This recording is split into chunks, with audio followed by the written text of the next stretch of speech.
Машина базар. Биз менен бирге болуп турсаңыздар көрөсүздөр. Машиналардын баалары канчалык түшкөн, машиналардын баалары мурдакыдай болбогондугун ушул видеодон байкасаңыздар болот. Анан базарда корейский автоунаалар, дубайский автоунаалар жакта элдин аздыгынан, элдин суздугунан байкасаңыздар болот. Жалпыңыздарга Бишкек шаарынан жалындуу ысык салам айтабыз. Бүгүн 28 число 1-ай 2024 жыл. Бишкек убактысы боюнча буюрса түшкү саат 3:30 болуп калды. Негизи бул убакытта базар кызыган сааты ушул.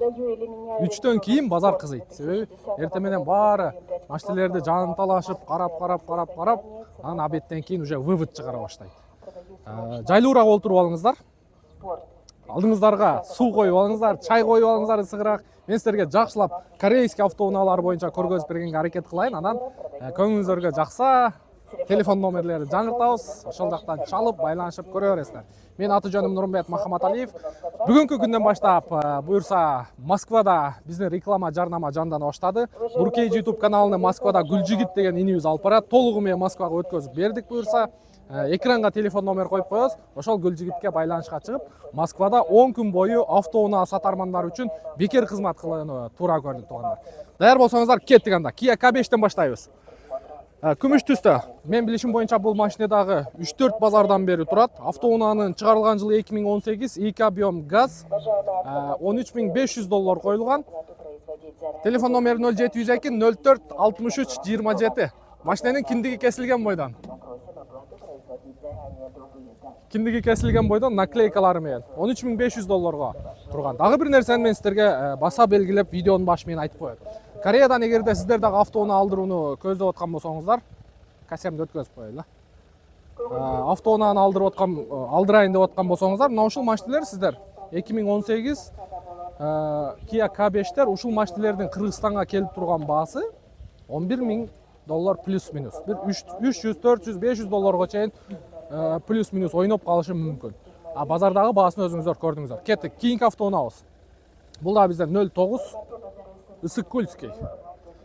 Kia Optima. Чыгарылган жылы 2015, 2.4 экен, бензин $11.800. 0774 96 06 99 номери аркылуу байланышка чыксаңыздар болот.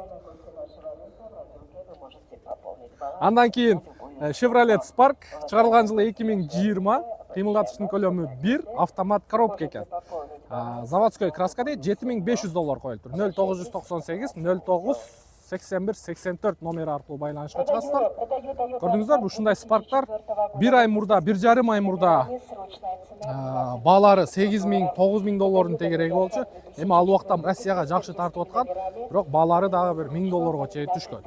Андан кийинки автоунаабыз бул Kia K7. Автоунаанын чыгарылган жылы 2018, кыймылдаткычтын көлөмү 3 объем газ дейт. $15.600 коюлуптур. 0998 09 81 84 номери аркылуу байланышка чыгасыздар. Так, андан кийинки автоунаабыз бул Avante Hyundai. Чыгарылган жылы 2018, 1.6 автомат коробка дейт, бензин экен. Родной краска деп коюптур, $13.500. 0507 93 31 93. Так, андан кийинки автоунаабыз Kia Carnival. Азыр Бишкекте, негизи эле Кыргызстанда ушул машина аябай популярный болуп атат. Болгондо дагы 9 орундуулугу бар, анан 11 орундуулугу бар. Чыгарылган жылы 2017 экен, 2 объем, турбо дизель дейт, $16.500 коюлуптур. 0553 31 07 96 ак свети. Үстүндө люк бар экен. Бунун эле жанында буюрса растаможка болгон, оформление болгон. Бул да Kia Carnival. Автоунаанын чыгарылган жылы 2018, 2 договор деп коюптур, эжекебиз. Оштон болот окшойт да. Ошто билесиздер, машиналардын бааларын жазбайт. Телефон номери 0702 78 03 15. Эже баасы канча экен? 20? Ого. $20.000. Баасы $20.000 туугандар. Так, жакшы. Кетип жүрүңүздөр. Бул катардан да сиздерге бир чекеден көргөзө калайлы. Мен WhatsApp группамдагылар билет. Азыркы $20.000 деп турган машинени биз Кореядагы баасы $8.800, $9.000 чейин чыгарганбыз. Кыргызстанга келип растаможка болушу менен где-то $13.000, 13.500-ге чейин максимум түшөт Кыргызстанга чейин. А бул жактагы бааларын көрүп атасыздар. Карнивалдар бер жагы эле 2000, 3000, 4000, 5000 долларга чейин коюлуп атат. Может бул эжекебиз мурдараак алдыргандыр. Мурдараак эми кымбатыраак болчу. Азыр эми карнивалдардын Кореядагы баасы 8000-11 000, 12 000 долларга чейин болуп атат. Ушундай туугандар. Кеттик, Kia Kasem. Автоунаанын чыгарылган жылы 2019, 2.5 объем бензин, 24500 доллар, 0755 90 90 25 номерге байланышка чыгасыздар. Коричневый салон экен. Кара өңү, 360 камерасы бар экен, комплектациясы жакшы экен, дистроник бар экен. Андан кийинки автоунаабыз бул бензин Sonata New Rise 2018 жылы чыгарылган, 2 объем бензин, родная краска дейт. 15800 доллар. 0755 90 90 25. Не кылайын? Нормальный баада турат. Кайсы? 9900. Сиздики? Жылы кайсы? 17. Так, кийинки автоунаабыз Sonata DN8 туугандар, газ экен. Чыгарылган жылы 2019, 2 объем газ. Автомат коробка экен. 18000 доллар дейт. Монитор все опции дейт. Все опции жок бул жерде, 300 камера 60 жок. 0755 90 90 25 номери аркылуу байланышка чыгасыздар. Кош айтың. Эми бар өнерде дагы бир 5 машина бар да. Болду аз. Очерет менен тартабыз, а? Мен Миланда оздум, Эмилдердин. Кореяда. Болду. Андан кийинки автоунаабыз Chevrolet Spark. Чыгарылган жылы 2017, 1 объем. Автомат коробка дейт. Растаможен оформлен дейт. Кожаный салон, парктроники, полный электропакет, мультироль, монитор, камера, задний вид. 7800 доллар. 0755 90 90 25. Мына катар өзү бир эле адамдыкы окшойт. Бир эле кишиники экен. Баары окшош телефон номери го. Андан кийинки автоунаабыз Kia Carnival туугандар. Растаможка болгон, оформление дагы болгон. 2016 экен. 2 объем дейт, электропривод, боковых дверей дейт. 0998 558 859 номери аркылуу байланышка чыгасыздар. Баасын жазбаптыр. Баасы бир 17 тегереги болуш керек. Корейский бул көптөн бери турат. Ушул машина көптөн бери турат. Буну көргөзбөй эле коелу. K5-тен баштайбыз. K5 Grandeur Sonata LF Avante. 2019 жылы чыгарылган Kia K5 Restyling дейт. Не такси экен. 15800 доллар. 0708 87 97 97. Өңү кара түстө. Оң жак эшиги покрашенный экен, көрүнүп турат көзгө эле. Басында примерно көрдүңүздөр. Андан кийинки автоунаабыз Grandeur. Чыгарылган жылы 2018, 3 объем газ не такси дейт. Полная комплектация, полный комплектация эмес бул жерде 16200 доллар коюлуп тур, срочно дейт. 0703 87 97 97. Полный комплектацияга эмнелер кирет? Люк жок бул жерде. Камера 360 жок. Проекция лобовое стекло жок. Анан полный комплектация дегендерге түшүнбөйсүң да. Бул жерде азыр комплектациясын эмне айтайынбы? Салон экен. Так, бул жерде полный комплектация эмес. Свети жакшы экен, мокрый асфальт. Андан кийин Sonata LF 07. Таласпы? 2017 2 объем газ дейт, 10700 доллар. Срочно 9900 деп коюптур, 0500 менен 01 18 81 номерге байланышка чыгыңыздар. Ветровиктер бар экен. Такси, а? Домкратный сиденье, базовый комплектация экен. Коробкасы жакшыбы? Таласка канча жол бардың? Таласка көйлө жол бар. Канча көп болгондо? А? Фасоль жүктөдүң ба артына? Жок. Анда таластын машинасы эмес, фасоль жүктөгөн эмес болду. Кеттик дальше. Канча болот эми ток кетери? 9 элеби? 9,5 болбойбу? Я. 9,5 болбойт дейт. Жакшы. Номерге байланышка чыга бересиздер. Avante чыгарылган жылы 2017 объем 2 бензин дейт. Пробеги 115370. Канада, подогрев сиденья руля дейт. Легкий Carfax, безопасность целая дейт. 0550 91 40 32 15100 доллар коюлуп тур. 15100 доллар. Перчатканы кийип алайынчы, что-то. Күн суық бізде. Күн аябай суық. Туман. Бишкектің бары туман. Так, Hyundai Kona. Корейский екен, 1.6 турбо екен, 2018, пробеги 96.522 миль екен бұл. Демек бұл Дубайдан келген американский. 18.700, охо. Мини кроссовер. Так, морнингте басы жоқ. Бұл жерде дағы бір морнинг тұрады. Шығарылған жылы 2018, бір объем автомат коробка дейді, бензин екен. $9.700, 0555, 72-81-07. Сіздікі? Қанша олады тоқаттары? Бесключевой доступ бар екен, ветровик бар. Домкратный сиденье, кожаный салон, полный электропакет. Антизанос, подогрев руля бар. Датчик давления шины бар. Бақшыкен. Қанша олады тоқаттары басы? 9300. Мына жерде өзінің дискасы бұл 16. 14 кішінекей көрініп қалып тұр. Жақшы, қарап көре бересіздер. King Autonaus, Sorento. 2.2 турбо дизель, CRDI мотор туғандар. 2017 автомат коробка, комплектация Nobles дейді. Nobles емес бұл. Престижелі комплектацияда. $20.000, 0775 0085 25. Nobles комплектация деген туғандар. Үсті панорамный крыша болады. Nobles деген вообще башқа болады. Бұл жерде жоқ, бұл престижелі. Бұл жерде еш Nobles'тің нысы дағы жоқ. King Autonaus. Sonata DN8. Мұны көпчіліктер жаңағы ташбақаға оқшаған машина дейді. Мана баяғы Кореяда машина заказ қылушылар. Жаңағы Sonata бар ғой дейді. Қайсынысы десең, Нюрайс бе десең, жоқ, андан кейінгісі. Ташбақаға оқшаған дейді. Ташбақаға оқшаған машина туғандар. 2019 екен, 2 объем, состояние идеальный дейді, $20.600, 0558 91 99 88. Бұл жерде комплектация жақсы екен. Бесключевой доступ бар екен, панорамный крыша бар екен. Жақсы. Хай лимузин. Kia Carnival, семейный машина.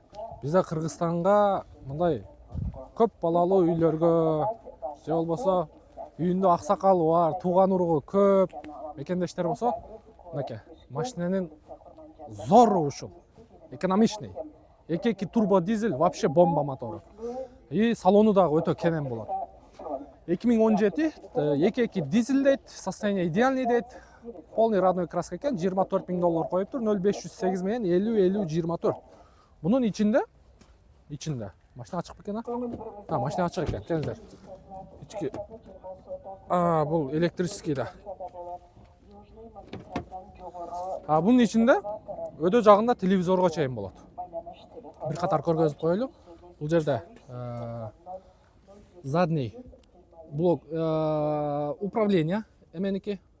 Дисплейдеке, подогрев, задний сиденье, үстінде мониторы болады, мультфильм, қысқасы жаш балаларға телевизор қойып берсеңіздер болады. Ичи дағы аябай екен.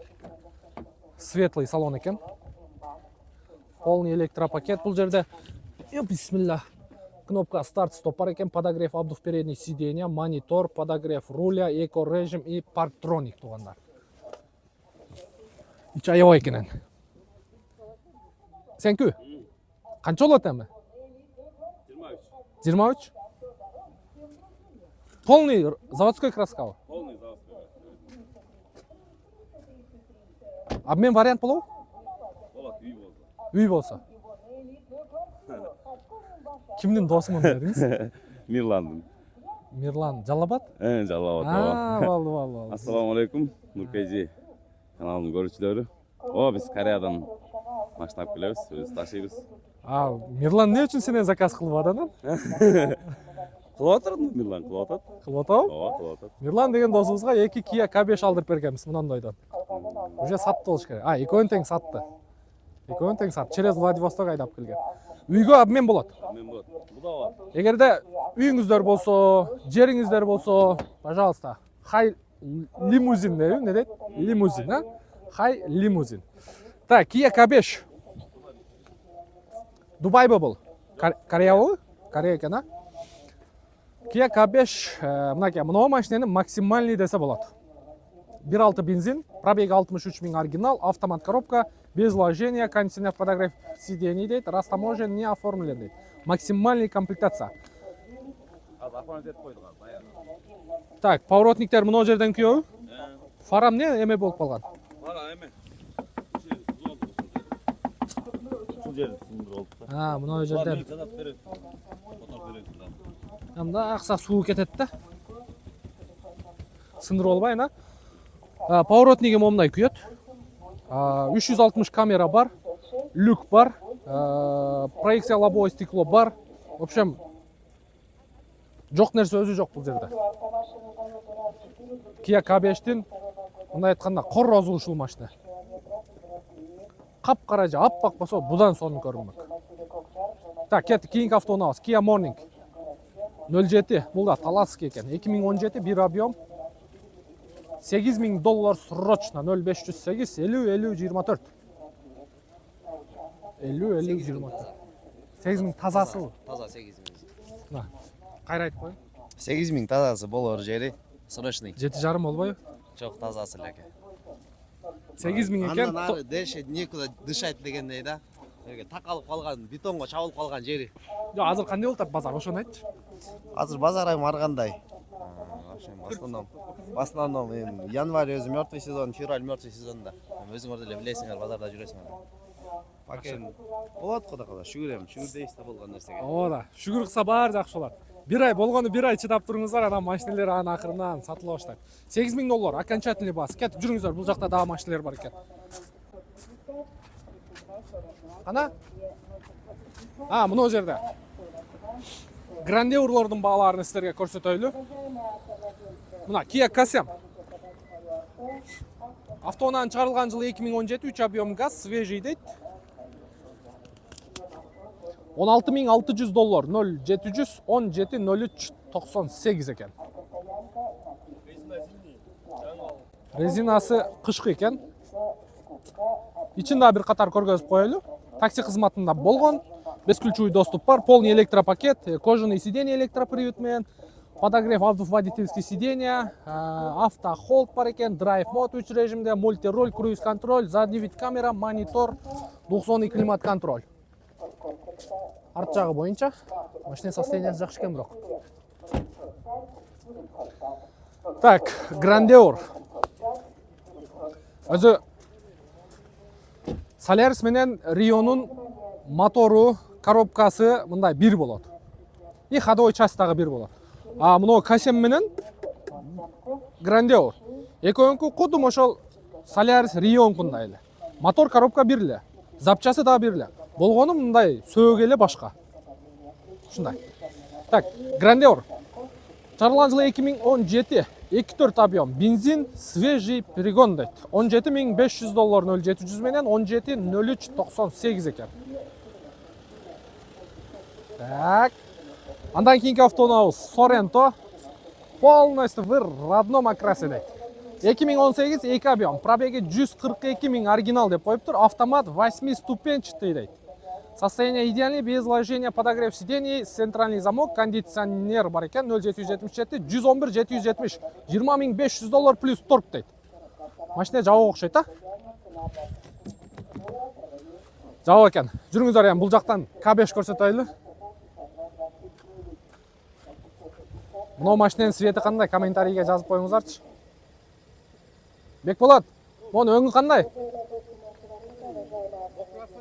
Мокрый асфальт. Байка, өңү кандай?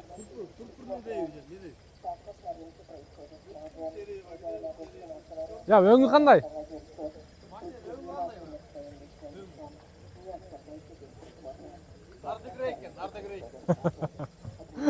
Комментарийге жазып коюңуздар, туугандар. Өңүнө. Бул жерде K5'тер бар. Мына K5'тер азыр Кореядагы баасы такси кызматында жүргөндөр $5,500–6,000 чейин болуп атат. Азыр бул жакта баасын көрөбүз. Таксиде жүргөнбү туган? Так, автоунан чыгарылган жылы 2017, 2 объем газ, $12,900, 558 94 94 73. крышасы жасалган, демек такси кызматына жүргөн. $12.800 деди. $12.900. Ички салон боюнча электросиденье, полный электропакет, подогрев, обдув передний сиденья. Пробеги 240 миң экен. Мисалы, ушул машиналар биздин группада көрсөңүздөр болот. Видеонун комментарийге түшсөңүздөр ошол жака группанын ссылкасын коюп коебуз. Ушул машиналар Кореядагы баасы $5.000–6.000. Плюс доставкасы, растаможкасы менен где-то бир $10.000 плюс-минус турат. $11.000 турган жакта дагы бул жактагы баасынан өзүңүздөр салыштырып көрүңүздөр.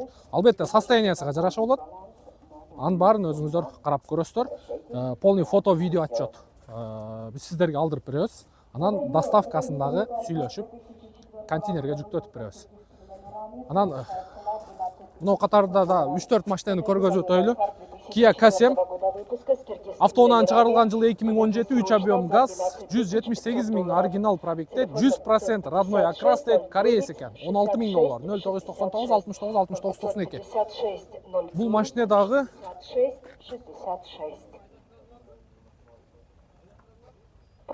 бул не такси экен? Жок. Такси экен.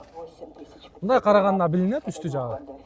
Мына жеринен тиндиги кесилген бойдон алып келет дагы үстүн жасап коюптур. Мына частарыга жок, крашеный экен. Үстү билинип турат. Крашеный $16.000. Ушул машиналар мисалы K7-дер Кореядагы баасы $7.000 чейин. $7.000 чейин. Доставка растаможкасынан где-то бир 12.000, 12.500, максимум 13 чейин турат. Бул жакта бааларын көрүп атасыздар. King автонос, Kia Morning.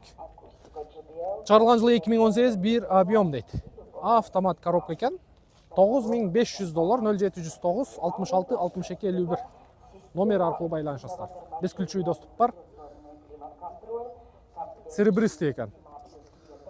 Анан Бишкекте азыр эң популярный машина бул Sonata Elf, Kia Morning и Chevrolet Spark. Себеби экономичный, өтө экономичный машиналар. Sonata Elf'тин расходуну бензинге эсептегенде где-то бир 6-7 литрге чейин болот. Бензинге чапканда. А так өзү 15-16га чейин ичет газ, а бензинге чапканда ошол 6-7ге чейин болот. Кийинки автонов Chevrolet Spark, свежо пригнан дейт, год выпуска 2019, 1 объем бензин дейт, 29 миң километр. Түшүнгөн адамга өтө маанилүү дейт. Предмаксималка комплектация дейт, диска R15 $9.700, 0706 36 77 35. Так, кийинки автоунабыз. Сиздерге бонус болсун. Sorento менен Elf'тин баасы, туугандар. Elf'ти лотереядан утуп алгандай эле. Elf негизи менен өзүмдүкү. Азыр акелерибиз кичине баа кылып кетти, берген жокмун. Баягы мен WhatsApp группама таштап аткам бул машина боюнча. Так, Sorento. Чыгарылган жылы 2019, 2.4 VD дейт. 2.2 турбо дизель. Пригнан из Южной Кореи дейт, $23.500, 09 плюс 996 708 18 80 02. Бул жерде бескүлчүй доступ бар. Полный электропакет. Ички салон боюнча датчик слепых зоны бар, удержание полосу бар, кожаный салон, мультимедиа, Android. В общем, комплектациясы жакшы. Машина полный заводской краскада туугандар. Телефон номерге байланышка чыгасыздар. Машина боюнча көрө бересиздер. Учурда летний баллону турат, кышкы дөңгөлөктү коюп аласыздар. Кийинки автоунабыз бул Sonata Elf. Ушул машинанын мен сиздерге баасын айтып коеюн, канчага турган? $7.800 турган. Растаможка, бардык расходторун эске алганда. Бирок мунун арткы оң жак крылосу жана арткы запаска турган казаны мындай не деп коет мындай айтканда? Не дейт? Йоо, ийилип. Ошол жагы замен болгон турган. Бир сөз менен айтканда, крылосу и казан жагы замен болгон. Мунун баасын 9500 доллар койгон. Баягы акелерибиз келип ошо 8,5-дан бир аз көтөрдү. Берген жокмун. Эми может бүгүн сатылып кетет. Может калып калат дагы. Эми кимге насип кылган болсо буюрса беребиз. Ушундай туугандар, негизинен корейский автоунаалар боюнча арзан машиналар сатылып атат. Бишкекте эң популярный машиналардын бири булар. Мындай таксини деле иштете берет, той топурга деле бара берет. Ушундай туугандар. Буюрса корейский машиналар боюнча көрдүңүздөр. Баалар түшүп калган. Эми Кореяда дагы эле түшүп калган. Аны барыңыздар көрүп турасыздар. Мурдараак бир 2 ай кымбатыраак алып алгандар эми айласы жок, аркага деле берип атат. Айласы жок башка. Себеби базар көтөрбөй атат. Анан уже азыркы маалды алдырып аткандар, утук азыркы маалды алдырып аткандардыкы. Себеби уже баалар кыйла эле түшүп калган. ЛФ почти что жок десе эле, мисалы Sorrento'лордун баасы, буга чейин көрүп аткансыздар 14 миң, 15 миң, 16, 17 миң долларга чейин болуп аткан. Кыргызстанга келгенче 20-22-23ке чейин туруп аткан. Бул жактагы баалары 28ге чейин болчу. Азыр эми көрүп атасыздар 23.500 доллар. Бул дагы мындай ни туда ни сюда алынып калган машина. Бунун историясын дагы билем. Бул дагы азыр ушул баага сатыла турган болсо бир 23.500 коюп тур, бир 22.023 сатса, хотя өздөрүнүн акчаларын чыгарып алат. Базар деген ушундай. Ошон үчүн айткан, базарга түшсөң бактыңдан, анан бул бизнес деген бул ушундай. Кээде өйдө, кээде ылды. Бизнести кылганда дагы страховка менен жүрүш керек. Ушундай. Эгерде Кореядан автоунаа заказ кылууну көздөп аткан болсоңуздар, буюрса ылдыйга WhatsApp группанын ссылкасын коюп коем. Ошол жака кошулуңуздар. Анан түшүнбөй калган жерлериңиздер болсо, суроолоруңуздар болсо, кеңири менен өзүмө байланышка чыга бериңиздер. Колдон келишинче жооп берүүгө аракет кылабыз. Менин аты жөнүм Нурмбет Махаматалиев. Келерки видеого чейин көрүшкөнчө. Оорубаңыздар.